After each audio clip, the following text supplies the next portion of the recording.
धनतेरस से पहले बाजारों में बड़ा संकट। 4-5 दिन से शॉर्टेज हो गई है।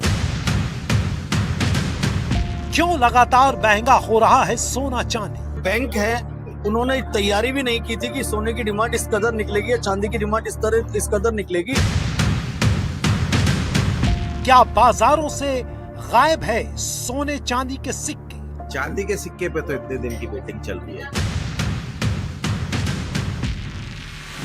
धनतेरस और दिवाली को अब कुछ ही दिन बचे हैं। लोग हर साल की तरह इस साल भी बाजारों में सोना चांदी की खरीदारी के लिए पहुंच रहे हैं, जिससे इनकी मांग ने तेजी पकड़ ली है। हालात ये है कि अब बाजारों में सोना चांदी की डिमांड ज्यादा है और सप्लाई कम। ऑर्डर करने के बाद भी वेटिंग पीरियड चल रहा है। खबरें हैं कि कई लोग ब्लैक मार्केट के जरिए सोना चांदी की खरीद कर रहे हैं। तो एनवीएन की बातचीत में आपका स्वागत है। अभी अभी दशहरे का त्यौहार गुजरा और हम सब जो है वो दिवाली का इंतजार कर रहे हैं। बड़े पैमाने पर बाजारों में रौनक है और बड़ी चहल पहल है और त्यौहार के मौसम में ये होनी ही चाहिए। लेकिन दिवाली के मौके पर एक आम हिंदुस्तानी जो है वो सोना खरीदता है, चांदी खरीदता है। अगर सोना नहीं खरीद पाता तो जेवर खरीदता है। और जैसा कि ये बात कही जाती है कि वो जो है कुछ ना कुछ सेविंग करता है। तो भारतीय जो मानसिकता है इसमें सेविंग की एक शक्ल ये भी है कि इंसान सोना खरीद के रखता है ताकि बुरे वक्त में जो है वो काम आए, और कई कबार वो काम आता भी है। लेकिन अब जो सूरत हाल हमको दिखाई दे रही है वो ये कि सोने और चांदी के बाजार में अभी हाल में 47% और 52%, यानी सोने में 47% और चांदी में 52% की जो है वो वृद्धि हुई है। और ये बात हम कभी सोच नहीं सकते थे अपने स्कूल के जमाने में या कॉलेज के जमाने में कि सोना जो है वो 10 ग्राम की कीमत 1 लाख, यानी 1 लाख से ज्यादा हो जाएगी, 1,18,000 हो जाएगी। कई जगह सवाल आज हो चुकी है। तो हम अपने हमारे साथ दो आर्थिक विशेषज्ञ हैं, प्रोफेसर शिवाजी सरकार साहब और श्री विश्वास उदगी साहब। तो हम इनसे ये जानने की कोशिश करेंगे कि आखिर ये सोने चांदी के भाव इतनी तेजी से क्यों बढ़ रहे हैं और आगे चल कर के जो है वो इसका क्या असर पड़ने वाला है, दिवाली आने तक ये कहाँ पहुंचेंगे। ये सारी बातें हम अपने इन दोनों मेहमानों से करेंगे। आप दोनों का सर इस प्रोग्राम में स्वागत है। मेरा पहला सवाल शिवाजी सरकार साहब से है। सरकार साहब ये बताइए कि आखिर ये 1,18,000 रुपया जो 10 ग्राम सोने की कीमत हो गई है, इसकी क्या वजह है, क्या कारण है? देखिए, अभी हम थोड़ी कुछ बात कर रहे थे एक दूसरे प्रोग्राम में कि उधारी क्यों बढ़ रही है। उधारी बढ़ रही है तो हमारा करेंसी भी नीचे जा रहा है। करेंसी जो है 54 रुपए से 88 रुपए पहुंच गया पिछले कुछ साल डॉलर के हिसाब से। और डॉलर जब महंगा होता जाता है हिंदुस्तानी करेंसी के हिसाब से, तो हमारी जो इंटरनेशनल हर तरह का पेमेंट्स होते हैं, चाहे रिपेमेंट हो चाहे रिपेट्रिएशन हो, वो महंगा होता है। क्यों होता है ऐसा? क्योंकि एक इसकी वजह ये होती है कि हिंदुस्तान की जो माली हालत है वो बहुत अच्छी नहीं है। हिंदुस्तान की इंडस्ट्री या मैन्युफैक्चरिंग जो है वो अगर आप देखें तो 2014 में जितना था उससे कुछ कमी हुआ है, बढ़ा नहीं है। इन सारी चीजों का असर कहाँ है? आम लोगों के आमदनी पर, मुल्क की आमदनी पर। और इंटरनेशनल ट्रेडिंग में जब हम पेमेंट करते हैं तो हम कोशिश करते हैं कि पैसे बचाओ। हर आदमी करता है, मुल्क भी करते हैं। तो हम क्या करने लगे? अभी तक हम या तो डॉलर में पेमेंट कर देते थे या कुछ एक मुल्कों से रुपए में भी वो ले लेते थे। पर रशिया को जिस तरह सा रुपए में पैसे लेने का परेशानी रही, उसके बाद से कोई भी आज हिंदुस्तान से जो पेमेंट लेता है वो या तो इंटरनेशनल करेंसी में लेता है या उनकी करेंसी में लेता है, पर रुपए में नहीं लेता है। हिंदुस्तान ने, आरबीआई ने पिछले 1 आध साल से उन्होंने एक नया तरीका निकाला। उन्होंने कहा हमें डी डॉलराइज करना है। अच्छी बात है, डी डॉलराइज कीजिए। पर हमारे मुल्क में एक चीज ये हो गई है कि हम कोई भी नई चीज करते हैं बिना बातचीत के करते हैं, बिना सोच समझ के करते हैं। 1-2 आदमी ने तय किया, और तीसरे आदमी से पूछा कि ऐसा करें, उन्होंने कहा हाँ करो, बहुत अच्छा है। तो सारे बहुत अच्छा अच्छा करते रहते हैं। तो जब सोना 50,000 रुपए के आसपास था, 45-50,000 के, और उस वक्त भी डॉलर 50 रुपए से ऊपर था, 55 के आसपास था, 58 के आसपास था, हमने ये तय किया कि जो इंटरनेशनल पेमेंट्स हैं, जो भी सरकारी पेमेंट जहां भी हैं, दूसरे मुल्क को देना है, कंपनीज को देना है, जो है वो हम इंटरनेशनल करेंसी में नहीं देंगे। रुपए आप नहीं ले रहे हैं तो हम कैसे देंगे? तो आरबीआई जो है विश्व भर में सोने की खरीद जबरदस्त करने लगी, और यही नहीं किया, जितना खरीद किया उसमें से 101 टन छोड़कर बाकी सारा उन्होंने विदेशों के बैंक में रखा, चाहे बैंक ऑफ इंग्लैंड में हो चाहे और कहीं, और वहीं से लेकर वो क्या करने लगे, जो हमारे पेमेंट थे उसको सोने में पेमेंट करने। तो टेक्निकली अगर मान लीजिए 55-58 का डॉलर है या 54 का भी है, और आप 45 से 50 में सोना खरीद के दे रहे हैं, तो आपको फायदा हो रहा है। पर ये सारी जब चीजें आप करते रहे, पहले कुछ दिनों तक लोगों को पता नहीं चला, फिर दूसरे मुल्कों को भी पता लग गया, उन्होंने भी सोने की खरीद शुरू कर दी। अब सोना जो है, कई मुल्क जो है सोने में पेमेंट कर रहा है। तो ये जो सारी चीजें हुई, सोने में पेमेंट करना, सोना और चांदी के रेटिंग में एक अजीब रिलेशन है। सोना बढ़ता है तो चांदी भी बढ़ता है।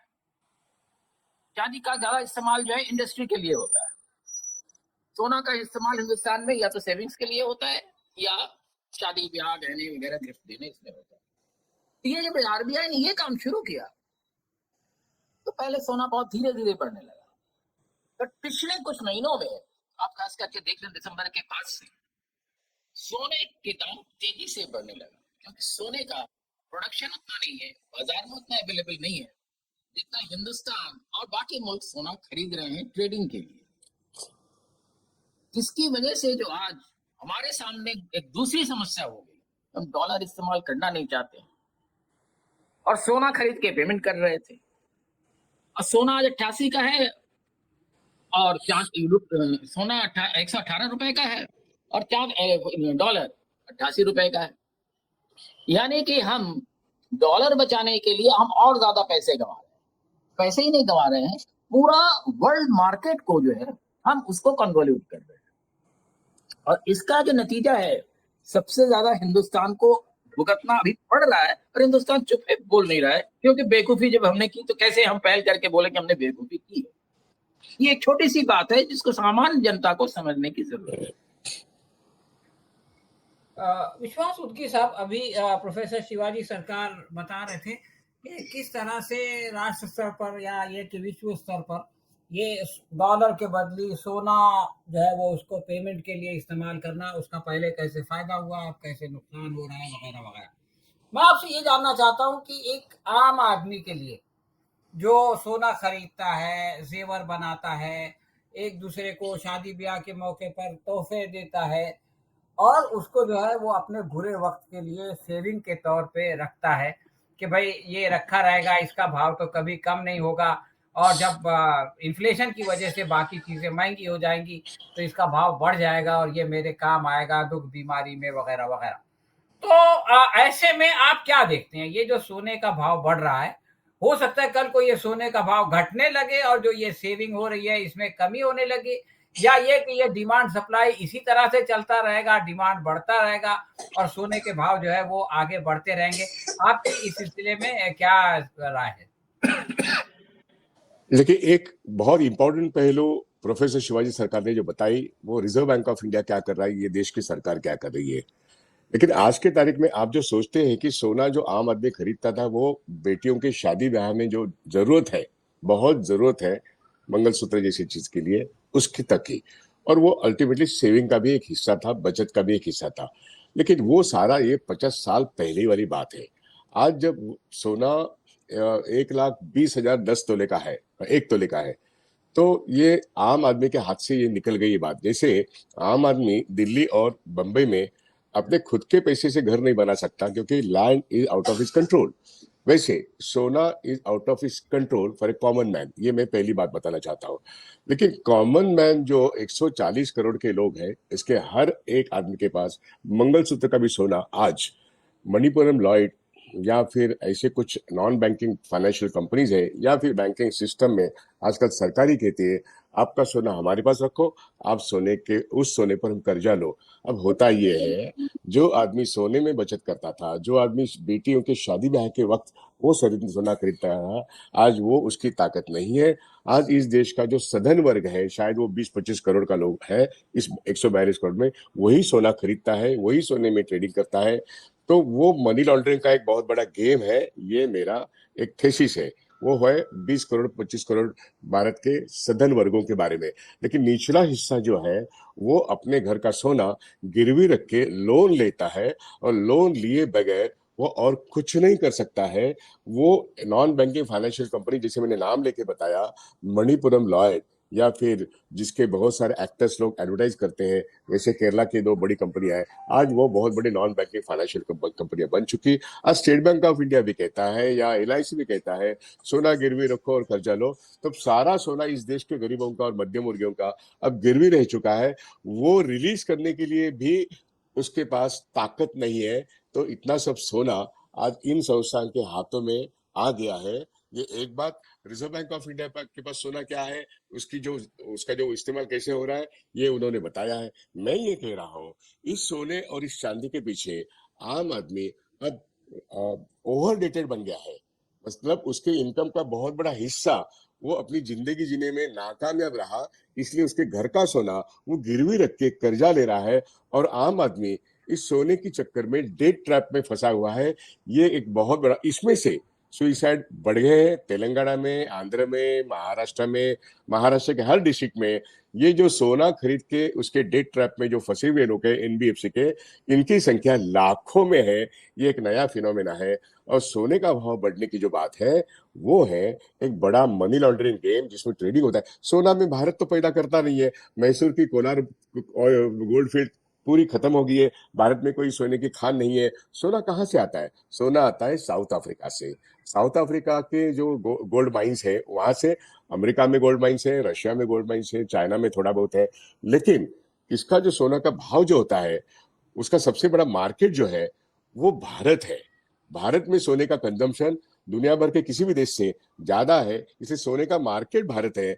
लेकिन सोने का भाव तय होता है वो साउथ अफ्रीका जोहान्सबर्ग में, क्योंकि वहां की खाने हैं। और असल में कहा जाए तो सोने का भाव लंदन में तय होता है, और पैदा होता है सोना वो साउथ अफ्रीका के जोहान्सबर्ग के गोल्ड माइंस में। और सबसे बड़ा मार्केट जो है वो भारत है। ये फिनोमेना समझने की कोशिश करो। लेकिन अगर भारत में जो सोना मिलता है उससे दुबई में अगर सस्ता है, तो लोग वहां से दुबई में जाते हैं, वहां से सोना लेते हैं।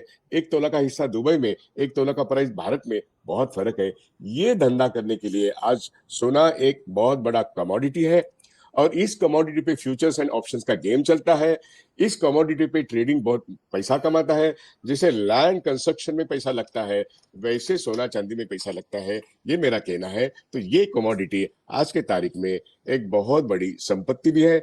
इस पर ट्रेडिंग भी होता है, मनी लॉन्ड्रिंग भी होता है, और लोग बर्बाद होते रहते हैं, क्योंकि लोगों की जिंदगी का भी ये हिस्सा था। अब लोगों की जिंदगी के बर्बाद करने का हिस्सा सोना बन गया है, क्योंकि वो गिरवी रखा है। वो उसको रिलीज करने के लिए या छुड़ाने के लिए नाकामयाब हो रही है, क्योंकि भारत की अर्थव्यवस्था आप चाहे को 4थे नंबर पर है, लेकिन इस GDP में आम आदमी का पर कैपिटा इनकम और पर हेड डेट्स जो है, उसमें सोना गिरवी रख के कर्जा लेने वालों की भी बहुत बड़ी संख्या है। ये मेरा इस सोने की आज की जो भाव बढ़ रही है और सोने का जो मार्केट है, इसके बारे में ये मेरा कहना था। शिवाजी सरकार साहब, अभी उद्गी साहब बता रहे थे कि सोना लोग खरीदते थे, एक सिक्योरिटी होती थी, और पहले वैसे इसकी ज़रूरत भी कम होती थी। हम लोग सरकारी अस्पताल में चले जाते थे, पर्ची बन जाती थी, इलाज शुरू हो जाता था। अब इंश्योरेंस पूछा जाता है, प्राइवेट अस्पताल में आम आदमी इंश्योरेंस नहीं ले पाता। सरकारी अस्पताल में इतना ज़्यादा ओवर क्राउड होता है कि उसमें इलाज नहीं हो पाता। तालीम के बारे में भी यही हाल है, सरकार की तरफ से ग्रांट नहीं मिलती। खुद मुंबई यूनिवर्सिटी में मैं जाता हूँ तो मुझको खून के आंसू रोना पड़ता है। लोग बताते हैं 10-10 साल से अभी तक जो है कोई परमानेंट किसी को जो है वो अपॉइंट नहीं किया गया। बेरोजगारी का ये आलम है कि लोग टेम्पररी लेक्चर बेसिस पे, यानी एक लेक्चर पे इतना पैसा मिलेगा, उसी पर जो है वो अपना काम चला रहे हैं। तो ये सिचुएशन है कि पहले हम लोगों ने जो सोना खरीदा था उसको तो हमने किसी तरह इस्तेमाल किया। अब ये जनरेशन सोना खरीद ही नहीं सकेगी और उसके पास इंश्योरेंस जैसी कोई चीज नहीं होगी, तो उसकी सिक्योरिटी का क्या हिसाब किताब होगा भविष्य में? पूरे वक्त में कौन काम आएगा? जी बिल्कुल। इसके लिए हमें थोड़ा सा 8-9 साल पीछे जाना पड़ेगा। 2016 में 8 नवंबर को हमने एक बहुत बड़ा काम कर दिया और हमने कहा कि हमने ब्लैक मनी मिटा दिया। क्या किया हमने डिमोनेटाइजेशन कर दिया। डिमोनेटाइजेशन से अगर किसी को नुकसान सबसे ज्यादा हुआ तो जो अनऑर्गेनाइज्ड ट्रेडर्स थे, जो वेंडर्स थे, जो हफ्ते के जो वीकली मार्केट्स लगते थे, उन लोगों को सबसे ज्यादा नुकसान हुआ। उनके सारे पैसे निकल गए और आज हम वही जो पैटर्न है उसको दूसरी तरीके से चलाते जा रहे हैं कि गरीब के पास से पैसे किसी भी तरह से निकाल लो। सोना का जो करने की अभी जो विश्वास जी ने बताया, सोना को जब इस तरह से कर रहे हैं उसकी भी वजह यह है कि गरीब के पास पैसा ना हो, क्योंकि गरीब के पास पैसा होगा तो पॉलिटिकली वो इंडिपेंडेंट होगा, उसका फ्री माइंड होगा। अगर आप कुछ कई बार जो फ्री डिस्कशंस कई बार जो आम गरीब लोगों में बिहार का हो रहा है चुनाव को लेकर, उसको अगर आप सुने तो उससे आपको साफ साफ लगता है कि वो पॉलिटिकल सिस्टम से कितना उकता गए। तो वो ये कर ना सके, क्योंकि अगर वो इस तरह से करेगा तो उसको हम नौकरी से निकाल सकते हैं। उसको के गेनफुल एम्प्लॉयमेंट है नहीं। आपने कहा कि एक टीचर जो है, टीचर की खासियत क्या होती है? वो खुल के बच्चों से बात करता है, अपनी गलती बताता है, बच्चों की गलती बताता है और अपने पहले जो है उनकी भी गलती वो बताता है। ये टीचर की खासियत होती है, उसकी सच्चाई होती है। ये गांधी की सच्चाई है। इस सच्चाई से हम मुंह मोड़ रहे हैं और हम ये नहीं चाहते हैं कि बच्चों को ये पता लगे कि ये जो गलतियां करने के जड़ में कौन है। अगर आप देखेंगे सारी गलतियां बड़े प्लान वे में किया गया हुआ है, कॉन्स्पिरेसी के तहत किया गया है और हिंदुस्तान का जो वेल्थ है कुछ हाथों में रहे इसलिए किया जा रहा है। अब आपने सवाल पे आता हूं आपका कि सोना का दाम जो बढ़ा है उसका असर हमें कहां दिख रहा है। विश्वास जी ने बहुत चीज डिटेल से बताई, पर अभी हमने एक छोटी सी स्टडी की थी कि दुर्गा पूजा में, सामान्य रूप से दुर्गा पूजा में पूरा उत्तर से लेके पूरी भारत तक तमाम तरह की खरीदारियां होती थी, सोने की खरीदारी। उसमें जो अभी एक सरसरी निगाह से जो एक रिपोर्ट आई है वो ये आई है, सोने का दाम बढ़ने की वजह से सोना वैल्यू में तो ज्यादा बिका है, वॉल्यूम में कम बिका है। इसी तरह से सोना ही नहीं, क्योंकि महंगाई भी सोने के साथ साथ बढ़ती जाती है। आप ये भी ख्याल रखिए, और महंगाई बहुत तेजी से बढ़ रही है। अभी सरकार का रिपोर्ट कुछ महीनों पहले आया था कि होलसेल इन्फ्लेशन 0% पे आ जाए। अब वो कह रहे हैं होलसेल रिपोर्ट इन्फ्लेशन 2% से ज्यादा बढ़ गया 3-4 महीनों में।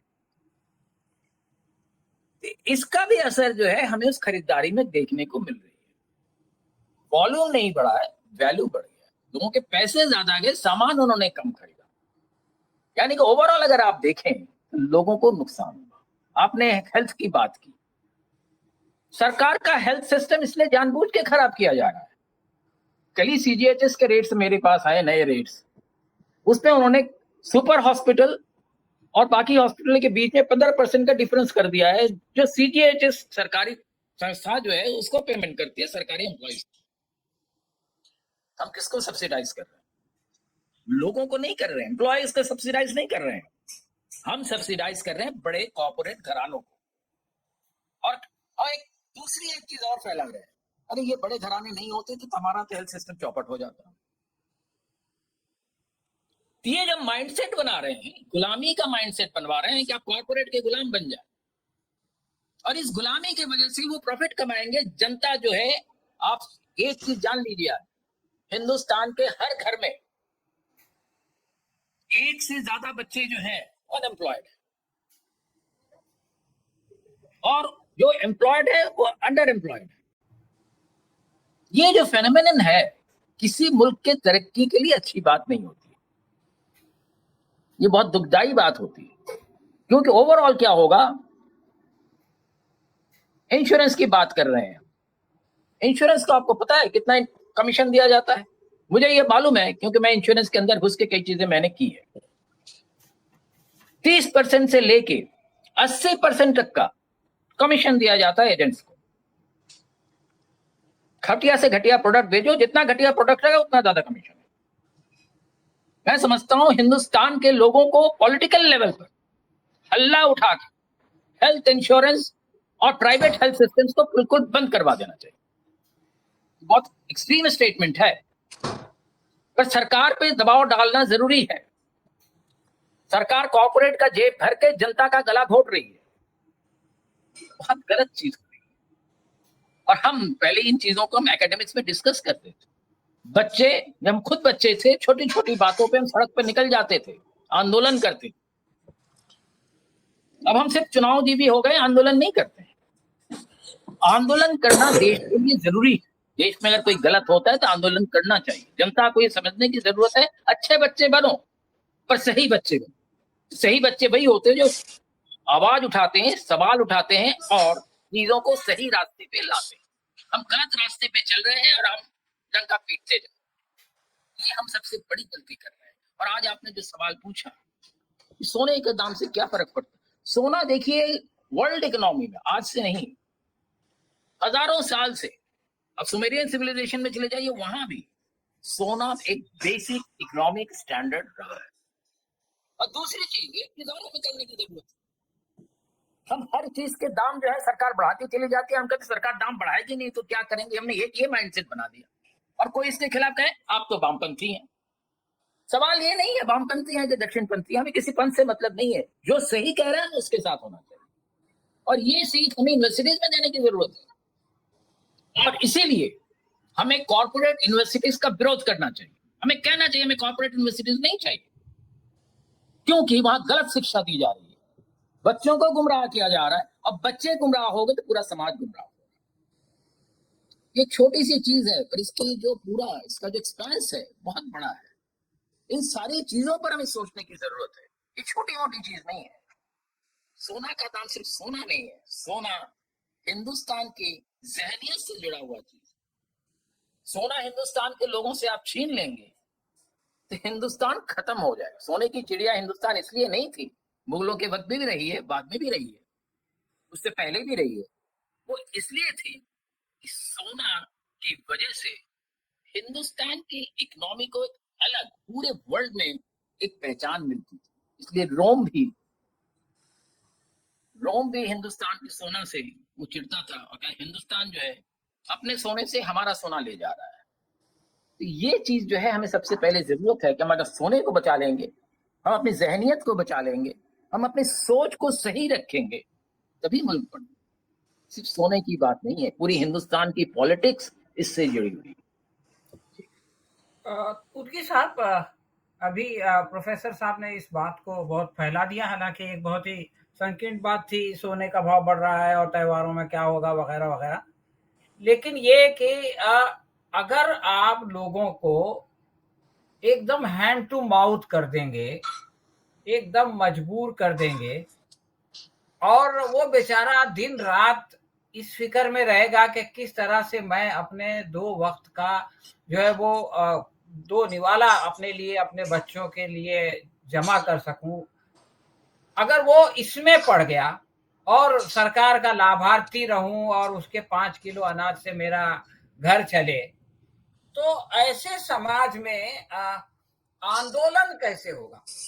ये जो डॉक्टर साहब कह रहे थे कि हम जो है वो इस जमाने में बात में आंदोलन करते थे, आपकी तो पूरी जीवन जो है वो आंदोलन करते हुए गुजरा है।